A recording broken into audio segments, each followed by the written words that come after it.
que me olvide. Entonces, he entrevistado a varios emprendedores y gente del área y al final hay dos preguntas que sí estoy repitiendo, que es ¿cuánto dura Lánzate? Me han dicho 2, 3 años, 4 años. ¿Y qué significa Lánzate? ¿Cuándo fue ese día? ¿Qué viviste ese día? Y es bonito porque hay experiencias bien choras, así como de sí, que se estaba cayendo el mundo, mandarte todo el carajo. Hasta aquí. Bueno, yo tuve una empresa la creé con amigos. Cuando estaba en la universidad creé una empresa con amigos. ¿Ya? Y fue la peor decisión que pudimos haber tomado porque en un carrete, en un asado, así tomados, ¿cierto? El que instalaba los aire acondicionados, comprábamos aire acondicionado a China y los traíamos y los instalábamos acá. Y funcionaban con agua. Por lo tanto, un día en un asado éramos 6 amigos, muy buenos amigos, veníamos de una trayectoria de colegio, habíamos pasado por peleas, conocíamos nuestras pololas, familia, etc. El que instalaba los aire acondicionados dice, mira, ¿sabes que tú que eres el gerente? No me parece que estés ganando, en ese entonces, 500 lucas. Deberías ganar 300. Y yo que instalo, debería ganar las 200 tuyas, pasármelas a mí. Mira, y ella tú, ¿cierto? Que tú estás viendo el tema financiero, el contable, ¿cierto? Yo no estoy de acuerdo que ganes 400 lucas, deberías ganar 250. Y tu remanente, mío. Entonces, oye, estoy goyando. Disculpa el alemán, pero le digo, oye, no podemos hacer eso. Ah, no lo vamos a hacer. Dice, estamos en un asado. No instalo más. Bueno, no instalé más. Efectivamente, al día siguiente no instaló más. Y no instaló y nos quedamos con clientes. El no instaló era el único que sabía instalar. Nos quedamos con el stock, quebramos ese stock claramente, tuvimos que vender, liquidarlo, perdimos clientes, confianza, después nadie más nos contrató, quebramos la empresa. Y éramos amigos, cuates. Y ahí entendí algo súper importante en el ámbito de las empresas. El que está en la operación del negocio es el que realmente importa. El que sabe hacer sushi y vende y tiene un sushi para vender, el que sabe hacer el sushi es lo importante. Y a ese hay que cuidarlo, porque si ese deja de vender sushi, no tenéis que vender. Entonces, yo como ingeniero comercial decía, pero ¿cómo soy ingeniero comercial? Súper importante en una empresa, sobre todo en el ámbito comercial. Pero si él dejó de vender sushi, ¿qué vaya a hacer? Claro, pues no tengo que vender. Y lo aprendí así, quebrando la empresa. Y un consejo súper importante que yo siempre trato de transmitir. ¿Dónde está el corazón del negocio? Esto es lo que vendes, esto es lo que se hace. Y eso es lo que hay que cuidar. Por eso que en los restaurantes, por eso que en los sushi, ¿cierto? El que se va es el cocinero. Oye, ¿cuánto te paga 500 lucas? Ven, te paga por 700. Y te fuiste y se acabó el sushi en otro lado. Y eso es un tip súper interesante que uno tiene que siempre más o menos observar. Buenísimo, gracias por la anécdota. Ya. Voy ahora con el cuestionario y bueno, yo le he dicho mucho a los chiquillos que el cuestionario que se trabaja en Corfo, o así sea beca, así sea una licitación, tiene que estar muy bien redactado, ¿ya? Entonces, pasa que tú entregas el formulario, lo revisa un funcionario, el funcionario no te conoce, no te va a llamar para corroborar esa respuesta, y tú tienes que entregar toda tu información solamente con ese escrito. ¿Cuáles son los desafíos más grandes que enfrentan hoy en día los funcionarios que están revisando estos formularios en el día a día, cuando revisan fondos? ¿Qué pasa detrás de cuando nosotros entregamos el formulario? Mira, desde Cercotec, dicho por los mismos evaluadores o que han evaluado proyectos, generalmente un proyecto de financiamiento público tiene partes. Generalmente estos temas, por ejemplo, el capital semilla, el capital abeja, el crece, que son capitales de Cercotec, tienen una parte que es el formulario, que vale el 60%, pero tiene un 40% que tiene que ver con la forma de transmitir esa idea o un elevator pitch, que le llaman.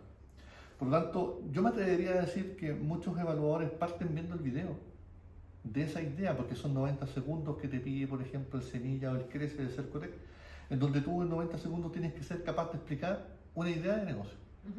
Y en eso, en lo que tú transmites, es extremadamente importante. Tanto así que yo me atrevería a decir que, mira, si ese pitch está bien construido, tiene buena imagen, un buen audio, ¿cierto? Logro explicar de manera coherente una idea y esa idea además la logro proyectar, ¿cierto? En la comunidad, ya el evaluador ya entra a mirar, ¿cierto? El formulario de una manera distinta.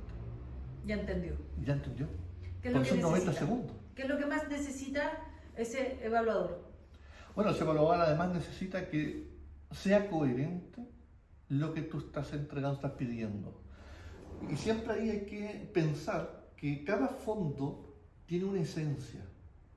Cuando yo hablo de un capital semilla, lo que yo quiero leer en un formulario es, oye, yo estoy colocando una semilla que es un negocio finalmente. Por lo tanto, todo lo que yo tengo que redactar tiene que ver con un negocio y no solo con el negocio, sino que el negocio también tiene un satisfactor, que es un producto, un servicio. Por lo tanto, y ese satisfactor satisface una necesidad insatisfecha en un mercado. Por lo tanto, yo tengo que ser extremadamente claro al explicar que mi negocio, ¿cierto?, tiene este producto, este servicio, que está pensado para este público que tiene una carencia, porque la necesidad es una carencia. Y esa coherencia no es fácil de construir. Hay que tener la claridad absoluta de, oye, ya, pero no estamos hablando solo del negocio. Estamos hablando de que tú estás satisfaciendo una necesidad insatisfecha de un mercado, de algo social, de la comunidad, a través de un satisfactor, producto o servicio, que eso después se transforma en un negocio. Y yo te estoy pasando capitales para que lo transformes en un negocio o muchas veces logres no solo el negocio, sino que validar ese producto o servicio. Y esa coherencia no es fácil de construir. Perfecto. Y hay varios fondos en Cercotec que apoyan emprendimientos y muchas de las preguntas, si no es que todas las preguntas, están enfocadas en el modelo Canvas, Sí. ¿verdad? ¿En qué hay que tener especial ojo cuando armamos un Canvas? ¿Qué crees que son errores comunes y cuáles son aciertos respecto a esto? Porque estás hablando recién de esta coherencia y estás hablando recién de una partecita de abajo que dice ¿por qué debieran preferirme a mí mis clientes? Eso, parte del modelo Canvas. ¿Cuáles son puntos que hay que tener siempre con mayor atención? Yo lo que generalmente le digo a los empresarios que pasan por acá por el centro de negocio, cuando quieren postular y armar un Canvas, fijarse siempre entre la conexión que debe existir entre el mercado y la empresa. Y la empresa se conecta, ¿cierto?, con este mercado a través de este satisfactor, como es lo que estábamos diciendo, un producto, un servicio. Pero la empresa tiene una propuesta de valor. Y esa propuesta de valor tiene que conectar perfectamente con un mercado, que también tiene que ver mucho con la innovación. Cuando yo genero innovación en algo, lo que uno mide finalmente es el impacto o el resultado de lo que estoy haciendo. Si yo no conecto mi propuesta de valor con una necesidad insatisfecha, esto no se transa. No existe una empresa o un satisfactor o un producto que el mercado finalmente lo quiera.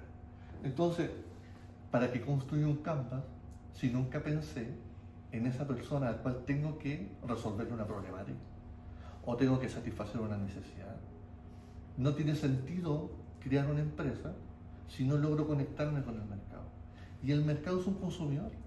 Finalmente es un consumidor. Ahora, uno puede hacerlo más complejo. Uno puede decir, ya, pero podríamos hilar un poquito más fino.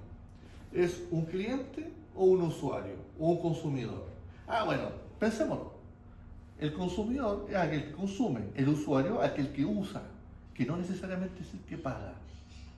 Entonces ahí empiezan a aparecer estos términos de, oye, es cliente, el cliente paga, pero este cliente paga y lo va a usar. Hoy no lo pensé. En ese sentido yo le he dado muchos ejemplos a los chiquillos respecto a proyectos que se hacen con el gobierno, que el usuario final es un cliente tercero, o cuando son productos para niños, por ejemplo, que el niño no paga, pero sí es el usuario. Exacto. Lo mismo ocurre con la industria de, por ejemplo, el alimento mascota.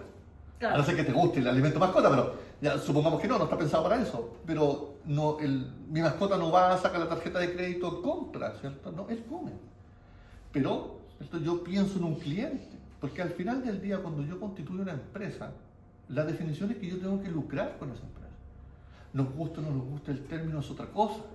Pero cuando uno habla de una empresa, lo que uno busca al final del día, ¿cierto?, es que yo organizo recursos con capital propio o ajeno para intervenir en la circulación de la riqueza. ¿Para qué? Para el lucro. Para pagar las cuentas. Para pagar, ¿cierto?, el pan y la leche que uno lleva en el día a día a la casa. Por lo tanto, ¿dónde encuentro ese cliente? ¿Quién es ese cliente? El cliente no va a meter la mano al bolsillo y te va a pagar por algo que no le satisface. no le resuelve un problema, no lo desea. El modelo Canvas tiene 3 aspectos fundamentales. Deseabilidad, y la deseabilidad está puesta entre mi propuesta de valor y lo que yo le resuelvo a un mercado. Factibilidad, es decir, que yo lo pueda hacer. Es decir, si yo voy a hacer mesas, tengo que tener los recursos para hacer la mesa. Eso es factible y además viable. Y la viabilidad no es otra cosa más que los ingresos y los costos. Entonces, soy viable en la medida que tengo más ingresos que costos. Soy deseable en la medida que el mercado me prefiere y me quiere. Y soy factible en la medida que tengo los recursos para poder hacerlo. El modelo Canvas mide esas 3 cosas. En 9 bloques y le mete más cosas, pero eso es lo que mide finalmente. Eso es lo que el evaluador busca, que aparezcan esos componentes. Perfecto. Dentro del cuestionario también se evalúa al emprendedor desde su toma de decisiones. Sí. Y en estos cuestionarios, ¿qué es lo que miden? ¿Qué tipo de liderazgo es el que buscan apoyar? Porque también tienen preguntas bien capciosas, cómo tomas decisiones, qué pasa si hay un problema, cómo reaccionas ante este tipo de cosas. Ahí generalmente lo que uno busca, o muchos formularios buscan, hoy en día incluso hasta ChatGPT te da más o menos una orientación, ¿cierto?, de qué es lo que está preguntando o qué busca la pregunta. Y generalmente buscamos que el emprendedor tenga una red de apoyo, que no esté solo, ¿cierto? Que tenga, por ejemplo, en su liderazgo, en su toma de decisiones, él pueda observar el mercado del entorno, se pueda apoyar en un partner, que el equipo además sepa, ¿cierto?, comunicacionalmente cuáles son los objetivos estratégicos, cómo se toman decisiones en la empresa. Si soy autoritario, no, la verdad es que no queremos que el emprendedor sea autoritario, la verdad es que lo que buscamos es que apóyate en tu equipo. No nos es dable, ¿cierto?, hacerlo todo por sí mismo. O sea, si lo pudiésemos hacer, ¿cierto?, construyo yo mi propia empresa, postulo al capital, me lo gano, me hago mi empresa, me hago el producto, me lo vendo yo mismo. Eso no ocurre. Por lo tanto, se mide mucho la forma en cómo participativamente nosotros podemos apoyarnos, cómo nos colaboramos, mostrar la red de apoyo que tenemos. Perfecto. Dentro de los casos en que se rechazan los fondos, las postulaciones, digamos, hay 2 tipos de fracaso, digamos, que es por fondo y por forma. ¿Qué significa caer por fondo y qué significa caer por forma? ¿Cuáles son errores comunes aquí? Siempre el fondo público es una lotería. Eso es lo primero que uno tiene que entender. Nosotros, no sé, postulan 5.000 personas a un fondo que en verdad se lo ganan 50. ¿Cierto? Y por lo tanto ya uno de inmediato dice, oye, esos 50 de verdad que son unos privilegiados.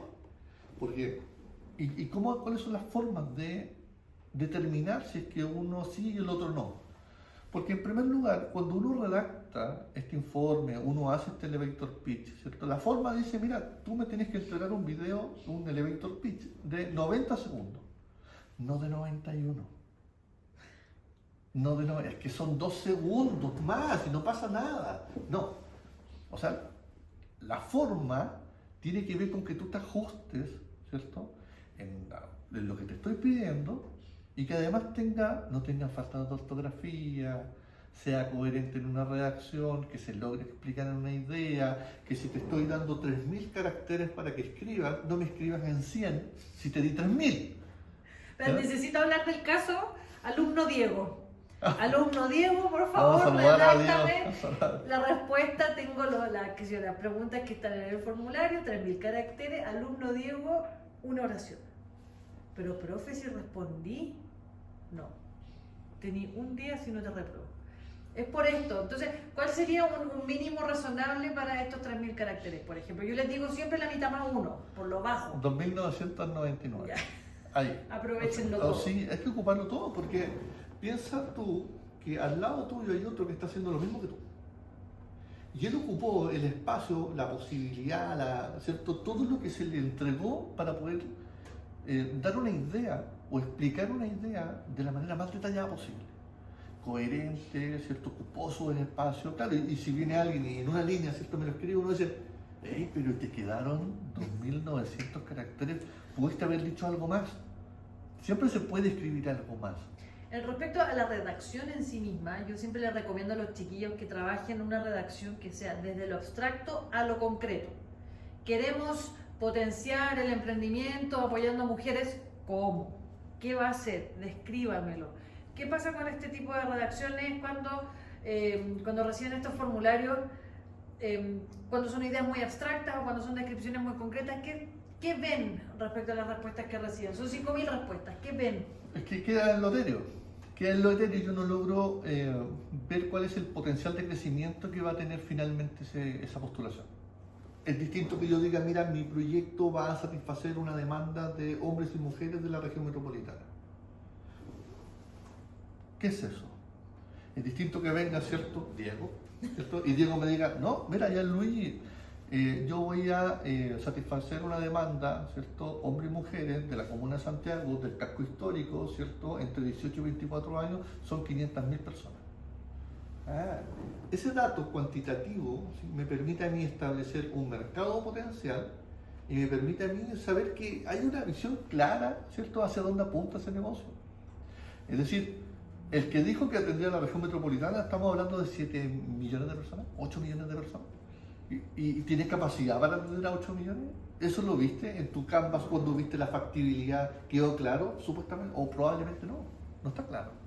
El que dijo no, son 500.000 personas, le va a ser mucho más fácil construir la factibilidad. Acuérdate que mencionamos un rato atrás que el Canvas en sus recursos claves, actividades claves, ¿cierto? Lo que busca es que sea factible de hacer. Ese va a poder construir, ¿cierto?, una respuesta mucho más concreta y clara, sobre todo en la problemática. Un problema que yo tengo, que esta es una pelea, que no me ponen dónde se va a ejecutar el negocio, dónde. Ese dónde, yo siempre les he dicho que traten de hacerlo lo más específico posible. Muchas veces me dicen en Chile, muchas veces ni me lo ponen. Entonces, ese dónde, mientras más específico mejor, mientras más general mejor. ¿Cómo trabajamos con esa localidad? Ahí no solo pensarlo para una postulación, pensarlo ya para un emprendimiento de lleno, para un negocio. Es distinto, ¿cierto? El mismo ejemplo, cuando yo logro cuantificar un mercado, porque yo puedo decir, mira, tengo un mercado de 100 personas. Perfecto. Y ahora tu capacidad para satisfacer a esas 100 personas, ¿cuánto es? No, yo puedo satisfacer solo 20. Perfecto. Entonces ya sé de inmediato que puedo generar ganancia por 20, pero también sé que tengo una brecha enorme de mejora. O sea, aún puedo satisfacer a 80 más. El que no lo calculó no sabe. Cuando yo no digo, mira, en Chile, ya, pero en Chile somos 20 millones de personas y eso incluye a los bebés. No, es que no son los bebés. Entonces sacamos los bebés y consideramos la tercera edad. Que solo para la tercera edad. Entonces, cuando tú, mientras más variables logres cruzar, que es segmentar un mercado, te va a ser mucho más fácil poder cuantificarlo. Y cuando tú cuantificas, le estás dando cuerpo a un negocio. Si al final del día el negocio es un número. Son números dando vueltas en tomas de decisiones, ¿cierto? La gestión es un número, es rentabilidad, es ingresos, es costos, es gastos, es remuneración, es cantidad de productos, es cantidad de insumos ocupados, fabricados para un producto terminado, es la trazabilidad de ese producto, tiempo de despacho en góndola, precio, etc. Perfecto. Bueno, y aquí está un poco lo que hablábamos antes de la entrevista, que trabajando en Startup Chile o postulando a becas, me tocó mucho la pregunta, ¿por qué quieres ir a ese país? ¿O por qué quieres invertir en Chile? ¿O por qué quieres ir a estudiar un magíster a Londres cuando el problema es chileno? La respuesta siempre era porque yo me lo merezco o porque yo amo Chile. Y al final, uno no gana plata por amar a Chile. ¿Qué se espera con esta respuesta? Que logres medir el impacto social. Impacto social. ¿Sí? Que logres identificar que lo que estás haciendo es porque descubriste en el mercado una problemática, ¿cierto?, que no solo va a beneficiar tu bolsillo, sino que estamos viendo que efectivamente esta población o esta comunidad tiene una problemática o una carencia o una necesidad y que tú a través de tu empresa vas a entregarle, ¿cierto?, esa solución, ese producto, ese servicio, ese satisfactor. ¿Qué factores, por ejemplo, miden ustedes a la hora de medir el impacto social? Primero, que logres cuantificar a la sociedad, ¿cierto?, y su problemática. Eso es súper importante. No, claro, pero cuando yo te estoy presentando un proyecto, tú me decías empleabilidad o, qué sé yo, ganancias después de cierto tiempo, cuánto crece el negocio, cómo afecta a una comunidad. ¿Qué cosas se miden respecto al negocio que estoy presentando? Va a depender, mira, Cercotec hoy en día tiene 5 lineamientos súper identificados, ¿cierto? Como estructura, como programa de gobierno, que tiene que ver con la sustentabilidad, por ejemplo, ¿cierto? Eso es un pilar fundamental. Entonces, cuando yo hago mi proyecto, ¿cierto? Busco que esta comunidad o esto genere un impacto, que sea sustentable, ¿cierto? O bien, temas de género, brechas de género o temas étnicos, ya, eso es otro lineamiento que tiene Cercotec. Y cada año, cuando se abre un fondo público, tiene una característica específica. El programa dice, hoy día, este año, nosotros nos vamos a apuntar a la industria creativa y vamos a puntuar, ¿cierto? Y vamos a beneficiar con este subsidio a este tipo de proyectos. Por lo tanto, también hay una bajada, ¿cierto?, de entendimiento que, recogiendo un poco también la pregunta anterior, en el fondo, la gente no se gana estos fondos porque cometen un error ortográfico, por ejemplo. no, ¿sabéis qué? No leen las bases. Y en las bases, no solo las bases, cuando tú terminas de leer las bases, aparece algo que se llama anexo. Si ya no leíste las bases, vaya a leer el anexo. Pero si tú te vas al anexo, te vas a dar cuenta que aparece cómo el fondo te va a puntear, te va a dar los puntos, ¿cierto?, por este canvas. Y te vas a dar cuenta que dice, mira, en el segmento cliente, yo a usted le voy a dar 7 puntos si me menciona 3 tipos de clientes. Si usted me menciona uno, le voy a dar 5 puntos. Si usted no me menciona, bueno, no tiene puntos. Ya, como yo no lo leí, ¿cierto? Puse un cliente, ya tengo 5 puntos. Pero tú, pero que si lo leíste, te diste cuenta que había que colocar 3. Entonces, cuando tú pusiste 3, tú ya tienes 7 puntos y yo 5. Tú ya vas ganando en el fondo y me estás sacando a mí de esta postulación. La pregunta que viene después de la de cliente dice, ármeme ahora la propuesta de valor.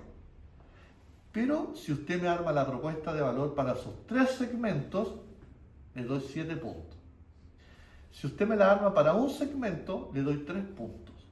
Entonces tú que leíste las bases, me hiciste 3 propuestas de valor, entonces ya tenías 7. Más 7 ya tienes 14 puntos. Yo tenía 5 porque tenía un cliente, hizo una propuesta de valor, son 3 puntos y ya tengo 8. Tú tenías 14 y ¿Qué 8. pasa si tengo porque no me da para más? Soy una peluquería chiquitita en Linares, no me da para más. Ya. Lo proyectas. Lo proyecto. Sí, lo proyectas.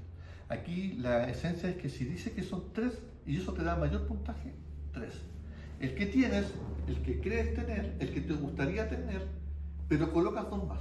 Ya. Igual podría abrirme, ¿cierto? Quizás no solo a la comuna de Santiago, lo vamos a hacer también en la comuna de Providencia. Y no solo lo vamos a hacer, ¿cierto?, para este segmento o rango de edad, sino que lo vamos a abrir para otro rango. Y ya son 3 segmentos distintos. Perfecto. Eso es un acierto, lo que te estoy diciendo. Lean las bases, los anexos. Es una pelea. Esa es una pelea. En otros casos se pregunta también cómo se va a retribuir. Porque claro, Papá Estado no me pasa plata para que yo me vaya de fiesta, ni mucho menos. Yo tengo que saber multiplicar esta plata, así sea un fondo concursable, así sea una beca, que yo, claro, vuelvo con el conocimiento y lo aplico en el Estado, o una licitación en que yo voy a usar estos fondos para una mejora específica que se está pidiendo, ¿verdad? Cuando se pregunta cómo voy a retribuir, cómo se calcula uno ese impacto, y dos, cómo se responde mejor a esta pregunta pensando en estos proyectos de Cercotec que de pronto son un poco más chiquitos que una licitación o que una beca. Sí, esa pregunta generalmente siempre viene de la mano con otra de cómo esto se financia el día que esto se acabe. ¿Sí? Por ejemplo, muchas veces lo que uno tiene que lograr establecer en este tipo de respuestas es que si yo te pasé 5 millones de pesos o 3 millones de pesos, 2,5, 3,5, ¿cierto? Lo que sea, es que una vez que se acaba ese fondo, ¿cómo continúa el negocio?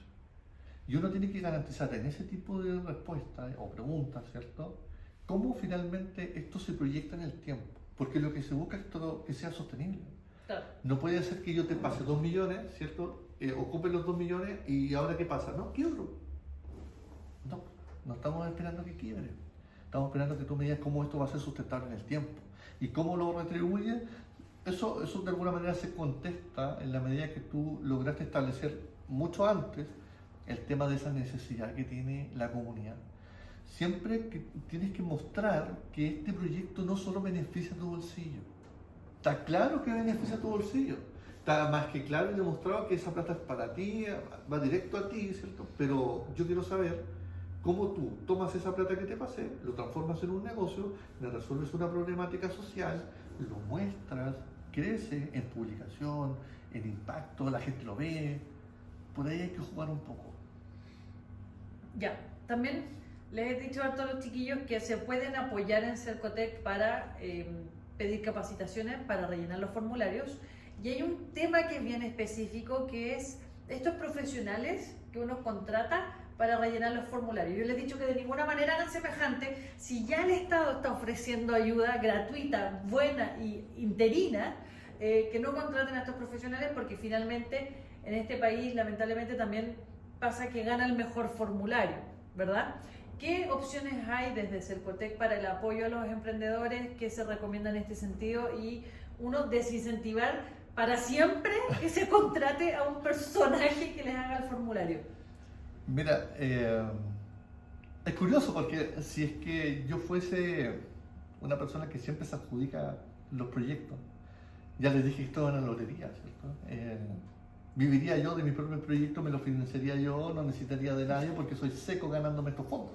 Por lo tanto, podría vivir, ¿cierto?, de adjudicándome proyectos, lo cual no ocurre. Por lo tanto, hay mucho profesional que de alguna u otra forma quizás se ha ganado algún minuto algún fondo, pero eso no responde necesariamente a las competencias y habilidades que tiene una persona, sino que muchas veces porque simplemente leyó las bases, el anexo y escribió lo que el anexo le decía que tenía que escribir. Y que entregó un video de 90 segundos y era tan atractivo lo que hacía que no necesitaba nada más. Por lo tanto, yo también, incluso siendo asesor senior del centro de negocio, no te puedo garantizar adjudicarte porque no depende solo de mí. Hay muchas variables externas que no están en tus manos. Por lo tanto, ahí hay un mercado, ¿cierto?, que uno siempre dice, ojo, puedes contratarlo, ¿cierto?, pero no te lo van a garantizar, no hay nadie que te lo garantice. Cercotec, ¿cierto?, como servicio de cooperación técnica del Estado, que depende del Ministerio de Economía, Cercotec tiene programas. Dentro de los programas de Cercotec están los centros de negocio, aquí donde estamos, ¿cierto? Y los centros de negocio lo que hacemos es trabajar con empresas para generar impacto económico. Eso es lo que hacemos. Los asesores que tenemos acá a través de asesorías técnicas y especializadas tienen 65 indicadores. Estos 65 indicadores, los tres más importantes son que aumenten la venta en la empresa, empleabilidad e inversión. Tienen otros 62 indicadores que ayuden a crear un producto o un servicio, casos de éxito, otras cosas. Por lo tanto, pero también tiene un programa Cercotec que se llama Punto MIPE. Y los puntos MIPE lo que hacen es apoyar, son asesores que apoyan en la formulación de los proyectos, los subsidios, los capitales de Cercotec. Se abre el Sevilla, ¡pum!, me voy a Punto MIPE. Allá ellos te van a ayudar a la formulación de proyectos. Nosotros como centro de negocio lo podemos hacer siempre y cuando tú seas una empresa o estés a puertas de formalizarte. Nosotros, el asesor de cabecera, porque nosotros te entregamos un asesor, y ese asesor es un programa gratuito, y ese asesor está contigo todo el tiempo que tú quieras. Si lo quieres, aquí tenemos asesores que llevan 10 años trabajando en una empresa. Por lo tanto, la empresa lo conoce a realidad de derechos, se han ganado su confianza, efectivamente han generado impactos, ¿cierto?, económicos, empleo, venta, inversión. Entonces, Cercotec te apoya en eso. ¿Cuál es el requisito para nosotros? Como centro de negocio, si está formalizado, ingresa a través de un asistente, pides, tocas la puerta, tenemos también nuestra página web, se te van a pedir algunos datos como empresa, ¿cierto? Se va a evaluar quién puede ser tu mejor asesor, porque tenemos especialistas de todo. Y ese asesor te contacta y ahí tú armas un diagnóstico con esa empresa, se detectan brechas y se hace un plan de trabajo. Ese plan de trabajo, al menos en 3 meses, tiene que estar generando impacto económico. Si no tienes empresa, ¿cierto?, y estás pensando, tienes una idea de negocio, más o menos evaluaste, ¿cierto?, lo que nosotros hacemos, ingresas al centro de negocio y te vamos a derivar a los servicios generales que tiene el centro. Este centro en particular, que no es en la red de los 61 centros que existen a nivel nacional, tiene, por ejemplo, para aquel que no está formalizado, Todos los días jueves tú puedes conectarte al centro de negocio y todos los jueves todos los asesores tienen una hora disponible para el público que es una demanda espontánea. Oye, yo no pertenezco al centro, pero quiero hacer una pregunta a ver allá en Luigi, que es experto en innovación. Él me bloquea la agenda a mí y yo le doy 20 minutos a esa persona para resolver su problemática puntual. Por otra parte, tanto Cercotec como los centros de negocio manejan una oferta como académica de cursos, talleres y capacitaciones que se hacen aquí de manera presencial, otros se hacen virtual. Cómo fijar, por ejemplo, el precio de un producto, que es una cuestión que uno dice, oye, es súper fácil. No, no es fácil, porque depende de factores de cuánto tienes, de gastos, costos fijos, costos variables, de cuánto es la inversión, cuánto fabricaste, cuánto tiempo, cuántos productos salen. Nosotros enseñamos temas de operaciones, neuromarketing, talleres que son, yo creo que aquí los asesores, ¿cierto? Tratamos de buscar dentro de las experticias que tenemos. Oye, ya, a mí el mes pasado y este mes también me toca hacer uno de neuromarketing y se hace aquí, se hace de manera presencial. Tú vienes, te inscribes y vienes, y aquí se te entregan las herramientas. Perfecto. ¿Hay algo más que quieras añadir o que les quieras decir al curso? Nada, felicitarte, ¿sí? Transmitirle a tu curso, ¿cierto? Que nosotros como centro de negocio también tenemos mucha articulación con el territorio. Y el territorio arma el ecosistema, ¿cierto? Y el ecosistema de emprendimiento consiste en tener a la academia, a la sociedad civil, al público, al privado, ¿cierto? Y al tema del medio ambiente, que hoy en día se habla de la quíntuple hélice, articulándose en función de poder generar desarrollo económico. Y la academia forma un ente articulador extremadamente importante. Hoy en día, y que hace mucho rato se viene desarrollando, es importante tener unos académicos preparados, que conozcan de lo que hablan, de que salgan a terreno. Hoy día está lloviendo. Y llueve, ¿cierto? Que se raja lloviendo allá afuera y tú llegaste igual, ¿cierto? A la hora que corresponde, incluso llegaste antes. Y eso habla del compromiso del académico. Y los académicos son personas que están liderando equipos dentro de un aula, de una sala de clase. Y el estudiante es una persona que no necesariamente va a ser un profesional el día de mañana, ¿cierto? O es más, podría ser hoy en día un emprendedor y mañana será, ¿cierto?, un profesional. Por lo tanto, el emprendimiento y fomentarlo dentro de las salas de clase es extremadamente importante, porque tú podrías tener una persona que hoy en día quiere postularse a un Capital Semilla, tener su empresa y pagarse los estudios con eso. Entonces, ¿pero quién se lo dice? ¿Quién es la primera línea para poder incentivarlo, mostrárselo, decirle, oye, allá hay alternativas que tú pensaste en venir acá a hacer formación de ingeniero comercial, pero eso van a ser 5 años más ya, Luis, y estás en el primer año? ¿Qué podía hacer mientras? Oh, pero tengo una idea de negocio. Y ahí aparecen ciertos académicos preparados, como tú, que les muestran cierto el camino y alternativas. Al final, la decisión la van a tomar ellos. Si de hecho la definición de emprendimiento hace mucho rato es una decisión lógica y racional, no es de la guata. Hay una cuestión que uno piensa. ¿Y qué es lo que uno piensa? Uno dice, ¿verdad? ¿Qué tengo que pensar? Si es que tener un negocio finalmente te da más beneficios que riesgos. Ah, lo voy a valorizar entonces. Efectivamente, me da más beneficios que riesgos. Pero espera, ahora lo último que le quiero a esa definición es que lo contrastes con una alternativa laboral. Mi alternativa laboral es salir a emplearme y ganar el mínimo, o los beneficios que analicé en mi emprendimiento son mayores que esas 500 lucas. Y no quedarse con esa bonita retórica que lo conversábamos hace un rato atrás, que el emprendimiento es chévere, es bacano, que es rico. No, no es tan así. De 100 empresas que se constituyen en un año, 90 empresas quiebran el primer año. Por lo tanto, tenemos estadísticas, datos e información. Esto no es para desanimar a nadie, pero tenemos más datos, ¿cierto?, de fracasos que de éxito. Dejar de hablar solo de los éxitos. NotCo, ¿cierto? Cornershop, Google, Uber, ¿cierto? Ya, súper. Ese es el 10% de empresas que lo lograron. Pero hay 90 que no lo lograron. Y sabemos por qué no lo lograron. Y el error, el único error que generalmente se repite, es que no existe o nunca se pensó en cómo comercializar un producto o un servicio. Y ese es el gran fracaso de esas 90 que te mencioné. Transmitirles eso y seguir por este camino. Y felicitarte. Permiso.